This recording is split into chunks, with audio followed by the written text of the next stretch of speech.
चलिए दोस्तों, maps IAS academy में आपका स्वागत है। नवरात्रि और दशहरे की आप सभी लोगों को शुभकामनाएं हैं। तो जो आज का जो आपको वीडियो दिया जा रहा है, वर्तमान में करंट से भी जुड़ा हुआ है।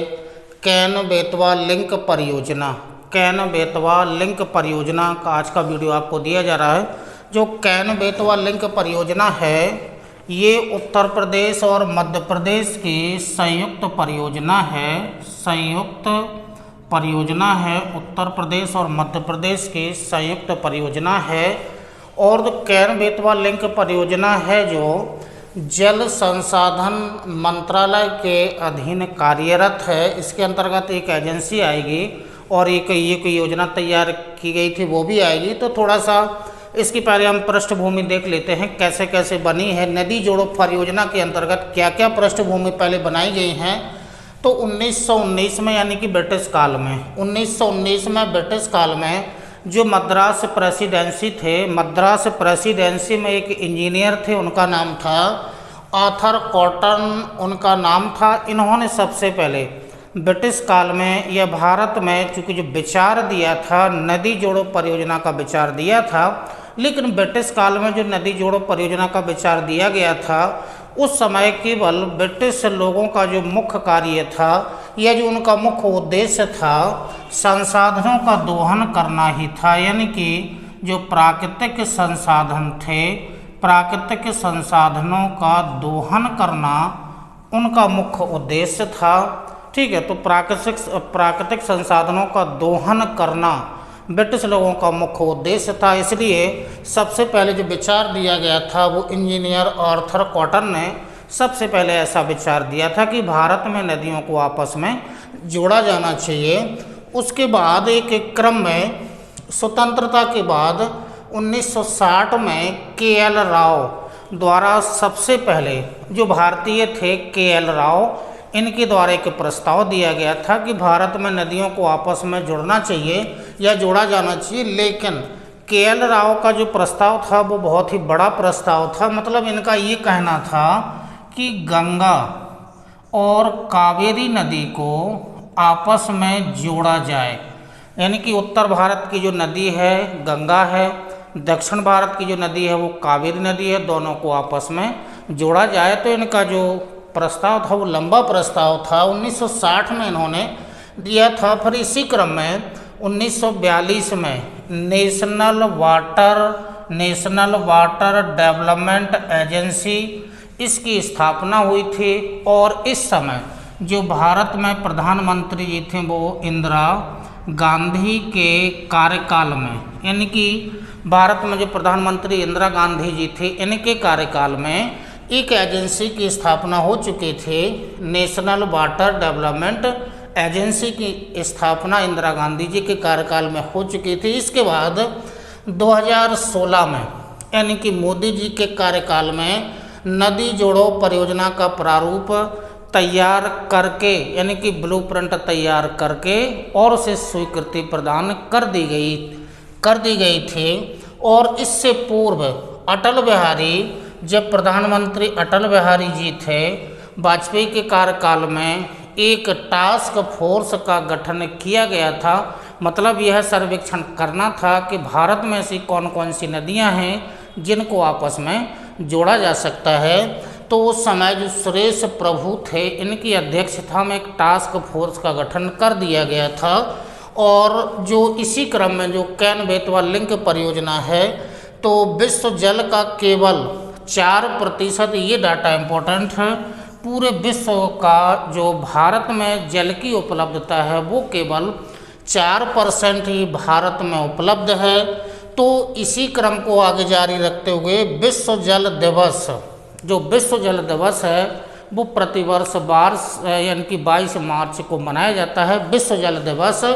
तो जो 2021 में विश्व जल दिवस मनाया गया था, इस विश्व जल दिवस के अवसर पर एक त्रिपक्षीय समझौता हुआ। और त्रिपक्षीय समझौता में, जो ये त्रिपक्षीय समझौता हुआ, इसमें प्रधानमंत्री जी थे, उत्तर प्रदेश के जो वर्तमान में CM हैं योगी जी थे, और वर्तमान में जो MP के यानी कि जो शिवराज सिंह जो चौहान जी हैं वो हैं, ये त्रिपक्षीय यानी कि जो भारत के प्रधानमंत्री मोदी जी, उत्तर प्रदेश के जो सीएम हैं आदित्यनाथ योगी जी, और जो मध्य प्रदेश के वर्तमान में सीएम हैं शिवराज सिंह चौहान, तीनों के मध्य में त्रिपक्षीय समझौता हुआ। और इसके साथ साथ में जो केंद्रीय जल संसाधन जो मंत्री थे इस समय, यानी कि गजेंद्र सिंह चौहान, यानी कि गजेंद्र सिंह भी इसमें शामिल हुए थे। तो ये 4 लोग समझौते में शामिल हुए थे, मतलब त्रिपक्षीय समझौता है। तो ये त्रिपक्षीय समझौता हुआ और त्रिपक्षीय समझौते पर हस्ताक्षर भी हुए कि उत्तर प्रदेश और मध्य प्रदेश की यह संयुक्त परियोजना है। और उसके बाद इस परियोजना के अंतर्गत राष्ट्रीय परिप्रेक्ष्य योजना, एक राष्ट्रीय परिप्रेक्ष्य योजना जिसका निर्माण 1980 में किया जा चुका था, तो उस योजना के अंतर्गत बहुत सारी नदियों को जोड़ने का प्रस्ताव रखा गया था। उन प्रस्तावों में जो केन बेतवा लिंक परियोजना है, उन योजनाओं में केन बेतवा लिंक परियोजना सबसे पहली परियोजना है, यानी कि प्रथम परियोजना है। और जो राष्ट्रीय जो परिप्रेक्ष्य योजना है, इसमें 30 नदियों को आपस में जोड़ने की बात कही गई थी, जिनमें से 16 नदियाँ यानी कि 30 नदियों को आपस में जोड़ने की बात कही गई थी, जिसमें से 16 नदियाँ तो दक्षिण भारत के प्रायद्वीपीय भाग की हैं और 14 नदियाँ जो उत्तर भारत में हिमालयी तंत्र है उसके अंतर्गत जो 14 नदियाँ हैं, तो 16 और 14 यानी कि 30 नदियों को जोड़ने का जो प्रारूप तैयार किया गया था राष्ट्रीय परिप्रेक्ष्य योजना में तैयार कर दिया गया था। तो उनमें से जो सबसे पहली जो योजना प्रारंभ की गई है केन बेतवा लिंक परियोजना है। इसके बाद जो इस परियोजना का जो मुख्य उद्देश्य ये है कि नदियों को आपस में जोड़ करके सूखे के प्रभाव को कम करना या सूखा से निपटना है, तो आपस में नदियों को जोड़ा जाएगा। तो ये जो राष्ट्रीय परिप्रेक्ष्य योजना है वो राष्ट्रीय जल विकास एजेंसी है इसके अंतर्गत एक, तो इसी का पूरा कार्य है कि ये पूरा कार्य केन बेतवा लिंक या जो अन्य नदियों को आपस में जोड़ा जाएगा, तो उसके कार्य के लिए राष्ट्रीय जल विकास एजेंसी का निर्माण किया गया है, जो राष्ट्रीय परिप्रेक्ष्य योजना के अंतर्गत जो 30 नदियां हैं उनको आपस में जोड़ने का जो प्रारूप तैयार किया गया है उस पर कार्य करने के लिए राष्ट्रीय जल विकास एजेंसी कार्य करेगी। अब इसके बाद आगे आइएगा, तो जो केन बेतवा लिंक परियोजना है उत्तर प्रदेश मध्य प्रदेश की संयुक्त परियोजना है, किस क्षेत्र से संबंधित है? जो बुंदेलखंड क्षेत्र है, जो भारत के सूखा प्रभावित क्षेत्रों में से एक है। तो भारत के सूखा प्रभावित क्षेत्रों में जैसे महाराष्ट्र का विदर्भ क्षेत्र है, उड़ीसा का जो कालाहांडी वाला क्षेत्र है, और जो उत्तर भारत यानी कि जो उत्तर भारत का क्षेत्र है बुंदेलखंड, तो ये कुछ भारत के सूखा प्रभावित क्षेत्र हैं, उनमें से बुंदेलखंड सूखा प्रभावित एक क्षेत्र है। तो जो बुंदेलखंड क्षेत्र से संबंधित केन बेतवा यानी कि बुंदेलखंड के पठारी क्षेत्र से बहने वाली जो 2 प्रमुख नदियां हैं, बेतवा नदी और केन नदी, दोनों को आपस में जोड़ना है। तो जोड़ने का मतलब ये है कि बुंदेलखंड में ये जो 2 नदियां बह रही हैं, सूखा प्रभावित क्षेत्र में केन नदी के जल को नहर के माध्यम से बेतवा नदी में डालना है। चूँकि भारत में जो जलवायु है वो मानसूनी जलवायु है, और जो मानसूनी जलवायु है वो ग्रीष्मकाल में वर्षा होती है, और वर्षा किसी क्षेत्र में ज़्यादा हो जाती है, किसी क्षेत्र में कम हो जाती है। तो जो नदियों के माध्यम से जो वर्षा का जल है नदियों के माध्यम से बह जाता है, यानी कि उसका प्रयोग नहीं किया जाता है। तो इसका मतलब ये है कि जिस नदी में जल की मात्रा अधिक है, किसी नदी में जल की मात्रा कम है, नदियों को आपस में यदि वहाँ की जो प्राकृतिक भूमि यदि कहती है कि हाँ नदियों को आपस में जोड़ा जा सकता है, तो ऐसे जल को, अधिक मात्रा वाले जल को कम मात्रा वाली नदी में डाल दिया जाएगा, और ये कार्य होगा नहर के माध्यम से उन नदियों को आपस में जोड़ दिया जाएगा।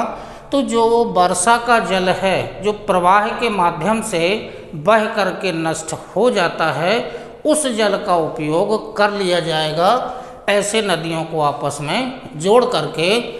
तो जो बुंदेलखंड का जो क्षेत्र है, तो जो बुंदेलखंड क्षेत्र है वो उत्तर प्रदेश और मध्य प्रदेश दोनों राज्यों में विस्तारित है। तो यदि यानी कि कैन बेतवा लिंक परियोजना बनाई जाती है तो मध्य प्रदेश के कुछ ज़िले हैं उनको लाभ होगा, उत्तर प्रदेश के ज़िले हैं उन्हें लाभ होगा। तो जो उत्तर प्रदेश के जो ज़िले हैं, उत्तर प्रदेश के 5 ज़िले हैं, झांसी, बांदा, ललितपुर, महोबा, हमीरपुर। ये उत्तर प्रदेश के जो 5 ज़िले हैं जो बुंदेलखंड क्षेत्र के अंतर्गत आते हैं, इन ज़िलों को लाभ होगा। इसके अलावा जो ज़्यादा लाभ होगा वो मध्य प्रदेश को होगा, क्योंकि मुख्य अपवाह क्षेत्र जो कैन नदी है और जो बेतवा नदी है, दोनों नदियों का जो मुख्य अपवाह क्षेत्र है या जो बेसिन क्षेत्र है मुख्य रूप से मध्य प्रदेश राज्य में है, जिस कारण से मध्य प्रदेश के ज़िलों को ज़्यादा लाभ होगा। तो मध्य प्रदेश के यहाँ पर 9 ज़िले हैं और 9 ज़िलों में टीकमगढ़, पन्ना, छतरपुर, सागर, दमोह, दतिया, विदिशा, शिवपुरी और रायसेन। तो मध्य प्रदेश के 9 ज़िले हैं जिन्हें कैन बेतवा लिंक परियोजना से लाभ होगा। क्या क्या लाभ होगा वो आगे जा कर के आपको दर्शा रहे हैं या दिखा रहे हैं। तो ये जो यानी कि जो कैन बेतवा लिंक परियोजना है, इसके बारे में पहले हम आपको डाटा दे रहे हैं और डायग्राम के माध्यम से एट लास्ट में आपको बता दिया जाएगा। यहाँ पर एक डायग्राम अभी हम आपको बनाएंगे। बेतवा नदी का उद्गम, बेतवा नदी पर कौन कौन से बांध बने हैं, कौन कौन से उसके सहायक हैं, कौन कौन से शहर अवस्थित हैं, कैन नदी किन किन जिलों से होकर के बहती है और कैसे कैसे नहर के माध्यम से कैन नदी के जल को बेतवा नदी में डाला जाएगा। तो वीडियो को अंत तक देखिएगा, डायग्राम के माध्यम से आपको ज़्यादा समझ में आ जाएगा। अभी हम इसके बाद डायग्राम बना रहे हैं तो उसमें बहुत सारी लोकेशन आपको दिखाई जाएंगी, नदियाँ, सहायक नदियाँ, शहर, डैम वगैरह ये सब दिखा दिए जाएंगे। तो वीडियो को अंत तक देखिएगा। यहाँ केवल हम आपको डाटा दे रहे हैं। अब जो कैन बेतवा लिंक परियोजना है इससे क्या लाभ होगा, बुंदेलखंड के निवासियों को क्या लाभ होगा, वो थोड़ा सा जान लेते हैं। यानी कि लाभ तो स्पष्ट है कि जब नदियों को आपस में नहरों के माध्यम से जोड़ा जाएगा तो एक तो मुख्य नहर होगी और उस मुख्य नहर से छोटी छोटी नहरें और उसमें निकाली जाएंगी, यानी कि सिंचाई के जो कमांड क्षेत्र हैं वो बनाए जाएंगे। तो मतलब नहरों का विकास होगा, वनीकरण में वृद्धि होगी, यानी कि जल की उपलब्धता होगी तो वनों का विकास ज़्यादा होगा और साथ में वनों का यानी कि हरा भरा क्षेत्र होगा तो पर्यटक स्थल हैं उसमें भी वृद्धि होगी। इसके अलावा जो 3 लाभ आपको ऊपर दिखाए गए, इसके अलावा बुंदेलखंड क्षेत्र में सूखा की प्रवृत्ति का समाधान करना होगा, यानी कि जो सूखा वाला क्षेत्र है तो उस पुनरावृत्ति को रोकना होगा, यानी कि रोका जाएगा। किसानों को स्थायी आजीविका सुनिश्चित करना इसका मुख्य उद्देश्य है।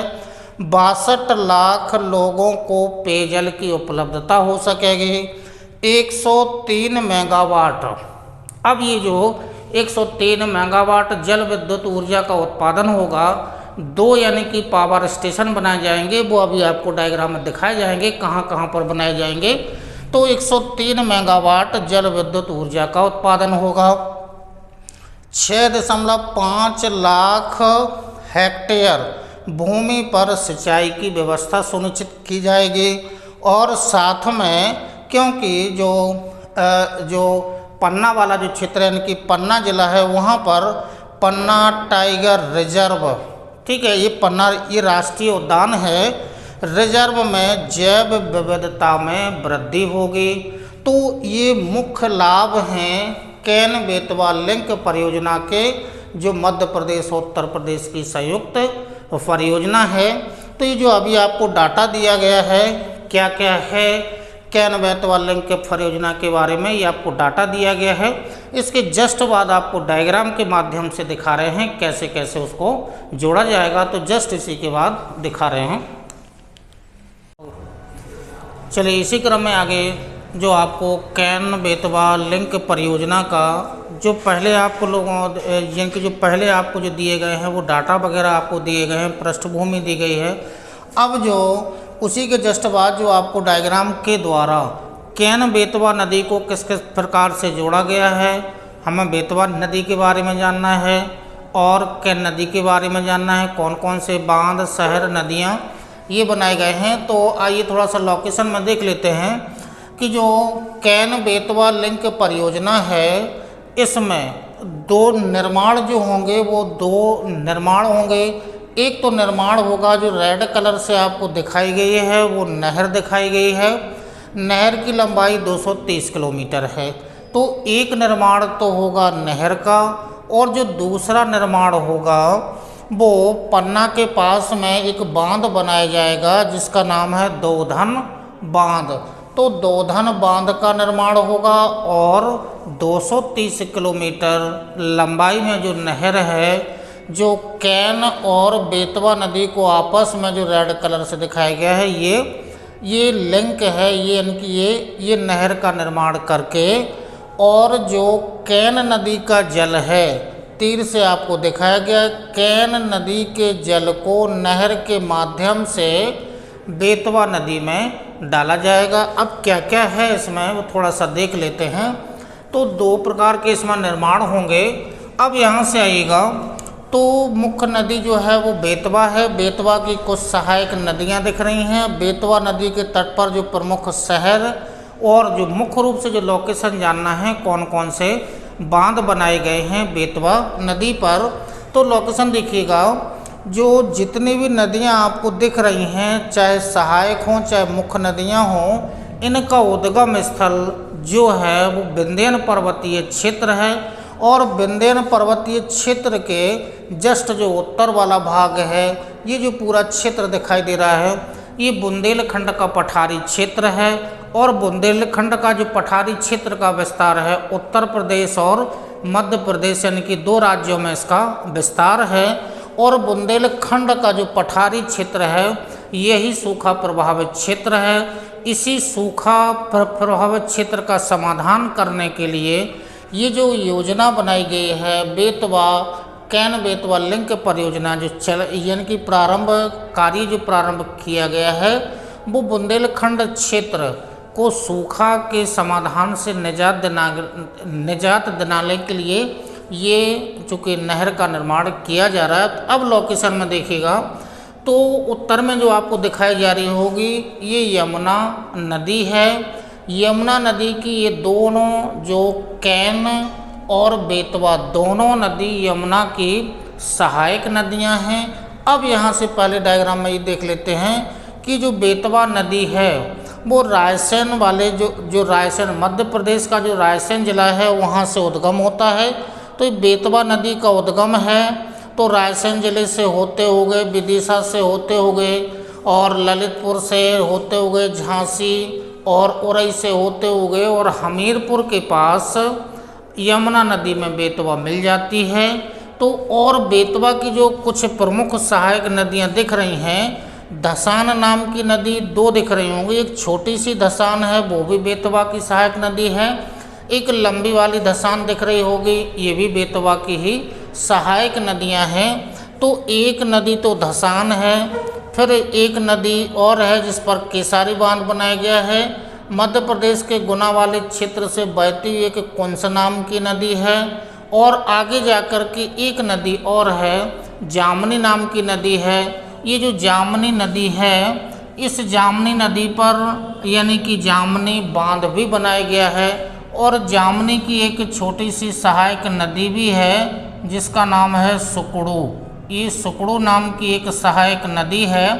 इस सुकड़ू नदी के सहाय यानी कि ये वाला जो क्षेत्र है बीच वाला क्षेत्र है, इसी पर यानी कि जो सुकड़ू नदी के जस्ट उत्तर में एक जामनी नाम का एक बांध बनाया गया है। तो वो जामनी नदी पर एक जामनी बांध बनाया गया है, मड़ौरा वाले क्षेत्र में पास में है। सौरी वाला जो क्षेत्र है उसी के पास में ये बांध बनाया गया है। जामनी नदी जाकर के मिल जाती है झांसी के समीप, ये झांसी के समीप जाकर के बेतवा में मिल जाती है। आगे जाकर के एक छोटी सी नदी है, बरवा नाम की नदी है, बरवा नाम की छोटी सी नदी है, वो भी झांसी के समीप जाकर के बेतवा में मिल जाती है। ये जो नहर जो आएगी वो डायरेक्ट यानी कि बेतवा नदी से लिंक नहीं होगी। बेतवा नदी से जो लिंक है वो कौन सी है, बरवा नाम की नदी है। इसी बरवा नाम की नदी में यानी कि इसी बरवा नाम की नदी से इस नहर को जोड़ दिया जाएगा और जो बरवा नाम की नदी है वो किसकी सहायक है, वो बेतवा की सहायक है। तो जल का प्रवाह यानी कि जल बेतवा नदी में इसके माध्यम से डाल दिया जाएगा। और इसके आगे जो जाएंगे तो ये जो धसान नाम की नदी है इसका उद्गम भी मध्य प्रदेश वाले क्षेत्र से होता है, विंध्य पर्वतीय क्षेत्र से होता है, सागर वाले क्षेत्र से और छतरपुर वाले क्षेत्र से, टीकमगढ़ वाले क्षेत्र से बहती हुई और जहाँ पर उरई नाम का जो शहर है या ज़िला है वहाँ जाकर के जस्ट उसी के पास में बेतवा नदी से मिल जाती है। तो ये मुख्य जो नदी है ये बेतवा है, इसकी प्रमुख कुछ ये सहायक नदियाँ हैं। अब जो बेतवा नदी है या उसकी जो सहायक नदियाँ हैं उन पर कुछ विशेष बांध बनाए गए हैं। तो बांधों के नाम देखिएगा तो यहाँ तक जो राजघाट है, राजघाट के जो यानी कि जो दक्षिण में जो बांध बनाए गए हैं, एक नीम खेड़ा नाम का बांध है, नीम खेड़ा बांध के बाद एक रीझन नाम का बांध मिलेगा, बरारी बैराज बांध बनाया गया है, एक केसारी नाम का बांध बनाया गया है। तो इतने जो बांध आपको दिख रहे हैं ये मध्य प्रदेश में बनाए गए हैं। उसके बाद ललितपुर वाला जो ज़िला होगा उसमें यानी कि राजघाट बांध है, माता टीला बांध है, ये जो दोनों बांध बनाए गए हैं वो ललितपुर ज़िले में बनाए गए हैं। उसके जस्ट ऊपर जाएंगे तो नदी आगे बढ़ती जाएगी तो झांसी में जाएगी, झांसी में प्रवेश करेगी। तो झांसी में चूँकि जो मुख्य बांध बनाया गया है वो चूँकि नाम तो है सुकमा ढुकमा बांध, तो ये यानी कि ढुकमा नाम का बांध झांसी के समीप बनाया गया है। और जहाँ पर ढुकमा यानी कि ढुकमा बांध बनाया गया वहीं जा कर के जो जामनी नदी है वहीं जा कर के यानी कि उसके समीप जा कर के बेतवा में मिल जाती है। आगे बढ़ेंगे तो जो बरवा नाम की नदी है उस पर एक छोटा सा बांध भी बनाया गया है, बरुआ सागर बांध इस पर बनाया गया है। नदी और आगे बढ़ेगी तो झांसी ज़िले में ही एक पारीछा नाम का बांध बनाया गया है, तो पारीछा बांध। और आगे जाएंगे तो जो हमीरपुर नाम का जो ज़िला है उत्तर प्रदेश का, हमीरपुर ज़िले में एक बांध बना है और उसका नाम है मोहदा बांध। और उसी मोहदा बांध के जस्ट उत्तर में जो बेतवा नदी है वो यमुना में मिल जाती है। और जहाँ नदी मिलती है यमुना में तो यमुना नदी के जस्ट तट पर जो उत्तर प्रदेश का जो हमीरपुर ज़िला है वो यमुना नदी के जस्ट तट पर है, जहाँ पर दोनों नदियाँ संगम बनाती हैं। उसी संगम के समीप में हमीरपुर ज़िला अवस्थित है। तो ये प्रमुख बांध जो बेतवा नदी पर बनाए गए हैं इनकी लोकेशन आपको दिखा दी है। बेतवा नदी की कौन कौन सी प्रमुख सहायक नदियाँ हैं इनकी लोकेशन दिखा दी है। अब इसके बाद आइएगा कौन कौन से शहर हैं या इस नदी घाटी के अफवाह क्षेत्र में कौन कौन से शहर हैं। तो नदी घाटी के अफवाह क्षेत्र में तो भोपाल शहर भी आ जाता है, और लेकिन जो नदी के मुख्य जो तट पर हैं वो रायसेन नाम का एक ज़िला है मध्य प्रदेश का। उसके आगे थोड़े से आगे जाएंगे यानी कि विदिशा नाम का ज़िला। तो रायसेन और विदिशा बेतवा नदी के तट पर अवस्थित यानी कि ये शहर हैं। आगे जाएंगे तो ललितपुर ज़िले से होकर के जाएगी। ललितपुर जो शहर है वो उस नदी के तट पर नहीं है, उसकी सहायक वगैरह नदियां हैं तो उसके तट पर अवस्थित हैं शहर। और आगे जाएंगे तो राजघाट बांध, माता टीला बांध, और आगे जाएंगे तो इसी नदी घाटी के अफवाह क्षेत्र में ओरछा मिलेगा, झांसी मिलेगा, उरई मिलेगा और मुहाने के समीप में हमीरपुर नाम का ज़िला मिलेगा। अब यहाँ से देखिएगा लोकेशन में जो कुंस नाम की नदी है जिसके तट पर मध्य प्रदेश का गुना शहर अवस्थित है, ये भी बेतवा नदी में जाकर के मिल जाती है। तो ये जो लोकेशन आपको दिखाई गई है वो बेतवा नदी की लोकेशन है, कौन से बांध हैं, कौन से शहर हैं, कौन कौन सी सहायक नदियां हैं। अब लोकेशन देखिएगा कैन नदी की, तो कैन नदी का उद्गम स्थल भी यानी कि जो विंध्यन पर्वतीय क्षेत्र है वहाँ से होता है। तो ये वाली जो दिख रही है वो कैन नदी है, मुख्य कैन नदी है। इसकी एक सहायक बियरमा, कैन की सहायक बियरमा, एक कैन की सहायक सोनार नाम की नदी है। और सोनार और बियरमा नदी घाटी के अफवाह क्षेत्र में या दोआब में एक जो दमोह नाम का जो जिला है मध्य प्रदेश का वो अवस्थित है। और जो धसान नदी का जो अफवाह क्षेत्र है उसके अफवाह क्षेत्र में सागर नाम का जिला अवस्थित है। इसके जस्ट उत्तर में जाएंगे तो ये पन्ना जिला है, यानी कि वो छतरपुर जिला है। अब आइएगा कैन को, तो ये कैन की 3 प्रमुख सहायक नदियाँ दिख रही हैं। कैन नदी उत्तर की ओर बहती जाएगी और जैसे उत्तर में बहेगी तो एक पन्ना जो टाइगर रिजर्व है भारत का, यानी कि राष्ट्रीय उद्यान है, इसी राष्ट्रीय उद्यान से होकर के जो कैन नदी है वो प्रवाहित होती है और उत्तर की ओर बहती हुई बांदा के समीप यमुना नदी में जाकर के मिल जाती है। कैन की जो प्रमुख सहायक नदियां दिख रही हैं उर्मिल, बन्ने और कैन, वो कैल नाम की नदी है। तो ये 3 प्रमुख सहायक नदियाँ किसकी हैं? कैन नदी की हैं। अब जो पन्ना जो टाइगर रिजर्व है, क्योंकि इसी क्षेत्र से होकर के ये कैन नदी इसी क्षेत्र से होकर के बहती है, पन्ना टाइगर रिजर्व से होकर के ही बहती है। और क्योंकि जो दोधन बांध बनाया जाना है वो दोधन बांध यहाँ पर बनाया जाएगा जहाँ पर सोनार नदी मिलती है कैन से, जस्ट उसी के उत्तर में एक बांध बनाया जाना है, दोधन बांध। और यही बांध बना करके जो जल का यानी कि जल का प्रवाह है वो इस नहर के माध्यम से, और यही नहर है वो कैन बेतवा लिंक जो लिंक कर रही है वो नहर है जो कैन नदी के जल को बेतवा नदी में डालेगी। और यही परियोजना है कैन बेतवा लिंक परियोजना है। तो ऐसे करके जो नहर का जो डायग्राम आपको दिखाया गया है ये यानी कि जो इसका अफवाह क्षेत्र है ऐसे इस क्षेत्र से बहती हुई और जल को यहाँ पर जो बरवा नाम की नदी है इसमें डाल देगी। बरवा जा कर के मिलती है बेतवा में, तो बेतवा का जो जल स्तर है वो बढ़ जाएगा, यानी कि जो सूखा प्रभावित क्षेत्र है, जल की प्राप्ति, सिंचाई की व्यवस्था या जो अन्य पहले आपको जो लाभ बताए गए होंगे कैन बेतवा लिंक परियोजना के क्या क्या लाभ होंगे वो इस नहर के बन जाने से ये जो बुंदेलखंड वाला जो क्षेत्र है, बुंदेलखंड पठारी वाला क्षेत्र है, यहाँ के निवासियों को लाभ मिलेगा जो आपको पहले बताए गए होंगे। अब यहाँ देखिएगा कि जो यहाँ पर इसके पहले आपको बताया गया था कि यहाँ पर जल विद्युत ऊर्जा का उत्पादन भी किया जाएगा। तो एक जो हाइड्रोइलेक्ट्रिक जो पावर लगाया जाएगा, प्लांट लगाया जाएगा, एक तो लगाया जाएगा जो कैन नाम की नदी है यहाँ पर एक लगाया जाएगा, और जो दूसरा लगाया जाएगा जो यहाँ पर जो नीचे जहाँ पर दोधन बांध बनाया गया है एक पावर प्लांट यहाँ पर लगाया जाएगा जिससे जल विद्युत ऊर्जा का उत्पादन होगा। तो ये जो मुख्य जो नदियाँ या जो मुख्य जो नदी दिख रही है या जो मुख्य नदियाँ हैं उनकी सहायक नदियाँ हैं।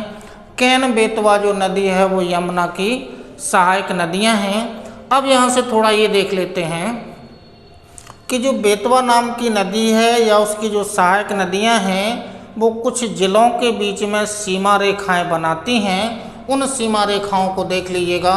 जो धसान नदी है, धसान ये वाली जो धसान नदी है ये धसान नदी टीकमगढ़ और छतरपुर के बीच टीकमगढ़ और छतरपुर के बीच सीमा रेखा बनाती है, यानी कि ये टीकमगढ़ वाला क्षेत्र है और ये छतरपुर वाला क्षेत्र है। दोनों जिलों के बीच में सीमा रेखा बनाती उत्तर की ओर बहती है। और यही नदी ललितपुर और सागर के बीच में भी सीमा रेखा बनाती है। उसके बाद आइएगा बेतवा नदी। तो जो बेतवा नदी है अशोकनगर और ललितपुर के बीच में सीमा रेखा बनाती है। बेतवा नदी टीकमगढ़ और झांसी के बीच में सीमा रेखा बनाती है। अब जो बेतवा की सहायक जो जामनी नदी है, जो जामनी नदी है वो ललितपुर LTP यानी कि ललितपुर लिखा गया है, और ललितपुर और टीकमगढ़ के बीच में, ये टीकमगढ़ है, ये ललितपुर है, इसके बीच में जामनी नदी सीमा रेखा बनाती है और जाकर के बेतवा नदी में मिल जाती है। तो यहाँ पर ये सीमा रेखाएं दिखाई गई हैं। अब ये जो परियोजना है इसका यानी कि जो अनुमानित लागत है वो 30,000 करोड़ रुपये इसकी अनुमानित लागत है। समय के अनुसार ये अनुमानित लागत है, निश्चित है कि बढ़ेगी तो लगभग 4 के लगभग ये यानी कि यहाँ पर 30 है, 40 के लगभग 40,000 करोड़ रुपये अंत तक बनने में इतना खर्च होने की संभावना है। और इस पूरी परियोजना को कैन बेतवा लिंक परियोजना को यानी कि कार्य प्रगति पर है, लेकिन पूरा कार्य होने में 10 वर्ष का समय लगेगा। तो 10 वर्ष का समय लग सकता है इस परियोजना को पूरा होने में। मतलब ये कि 10 वर्ष के बाद ही बुंदेलखंड के निवासियों को इस लिंक परियोजना से लाभ होगा। लेकिन चूंकि योजना तो ठीक है, लेकिन इसका निष्कर्ष ये निकलता है कि बुंदेलखंड के निवासियों को लाभ तो होगा ही, लेकिन साथ साथ में पर्यावरण की दृष्टि से या अन्य विस्थापन की दृष्टि से कुछ समस्याएं भी उत्पन्न होंगी। तो ये कहा गया है कि जब बुंदेलखंड में 4000 तालाब हैं, जब 4000 तालाब हैं तो क्या इन्हीं तालाबों को गहरा करके, इन्हीं तालाबों की खुदाई करके गहराई अधिक बढ़ाई जाए और इन तालाबों से जो इस प्रकार की योजना से लाभ दिया जा रहा है वो तालाबों से भी लाभ दिया जा सकता था। साथ में ये भी है कि चूँकि यह नदी जो कैन नदी है या जो नहर वाला जो क्षेत्र है वो पन्ना टाइगर जो रिजर्व है उस क्षेत्र से होकर के गुजरेगी, तो लगभग 10,500 हेक्टेयर भूमि नष्ट भी होगी। और साथ में ये भी है कि जब इस नहर को बनाया जाएगा तो लगभग 7,000 लोगों का विस्थापन होगा और 7,000 लोगों के विस्थापन के साथ साथ में 14 गांव जो यहाँ पर हैं यानी कि जो 14 गांव होंगे वो 14 गांव प्रभावित भी होंगे। तो इस दृष्टि यानी कि इसको ध्यान में रखते हुए ये जो लिंक परियोजना बनाई गई है, तो ये तो चूँकि जो भी परियोजनाएं बनाई जाती हैं तो उनके अपवाद तो होते ही हैं, लेकिन योजना बहुत अच्छी है। बुंदेलखंड के निवासियों को इसका लाभ मिलेगा। अपवाद स्वरूप तो कोई भी योजना बनाई जाए उसमें अपवाद तो होते ही हैं। तो अपवादों को छोड़ करके जो कैन बेतवा लिंक परियोजना है अच्छी परियोजना है। उत्तर यानी कि जो बुंदेलखंड के निवासी हैं इनको सूखा की समस्या से यानी कि समाधान किया जाएगा। तो एक कैन बेतवा लिंक परियोजना है, तो ये समस्याएं तो होंगी, लेकिन लाभ चूँकि ज़्यादा हो रहे हैं, सूखा से प्रभावित क्षेत्र है, तो लाभ को दृष्टिगत रखते हुए योजना है वो मध्य प्रदेश और उत्तर प्रदेश सरकार की संयुक्त परियोजना है। तो ये जो आपको आज का वीडियो दिया गया है कैन बेतवा लिंक परियोजना है। इसी के साथ में आगे जो अन्य वीडियो भी आपको दिए जाते रहेंगे। धन्यवाद, नमस्कार, जय हिंद।